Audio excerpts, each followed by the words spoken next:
কি দিয়েছো তোমরা এলাকাতে? ঘটনাটা হয়েছে আজকে সকালবেলা আমরা যখন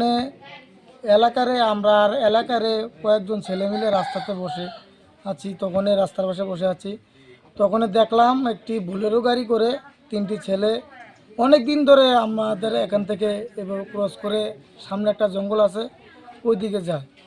তো আজকে ভাবলাম যে গাড়িটা কেন প্রতিদিন এভাবে যাচ্ছে।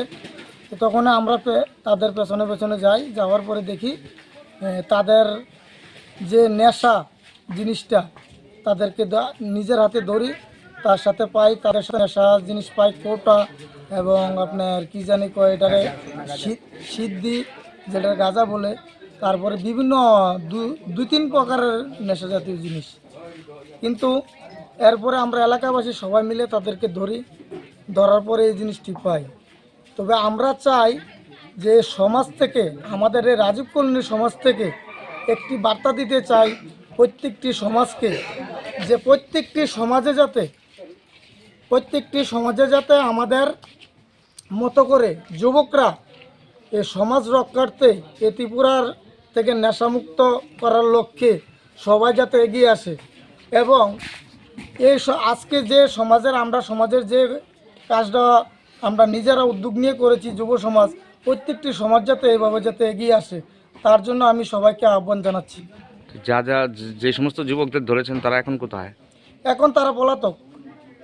তাদেরকে মানে ধরে ছেড়ে দিয়েছেন? হ্যাঁ, ধরে ছেড়ে দিয়েছি না, তাদেরকে ধরার পরে তারা এই গ্রামবাসী জন্য তারা দাওয়া করে, তখন তারা পালিয়ে যায়।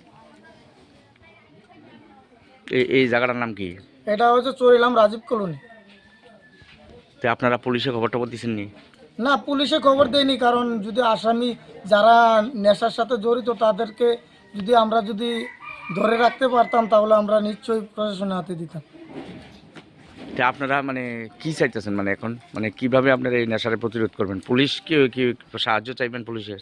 দেখেন, পুলিশ তো প্রথমত কথা হলো পুলিশ তো আমাদের সাথে থাকবে, তার সাথে আমরা যারা গ্রামবাসীরা আছি, আমরা যারা যুব সমাজ আছি এবং মা বোনেরা আছে, তারা যদি সবাই যদি সমাজের মধ্যে অ্যালার্ট হয়ে যদি একত্রিতভাবে যদি আমরা এগিয়ে আসি, এই নেশামুক্ত কাজে হাত বাড়াই সবাই, আশা করি এই ত্রিপুরা রাজ্য নেশামুক্ত হবেই।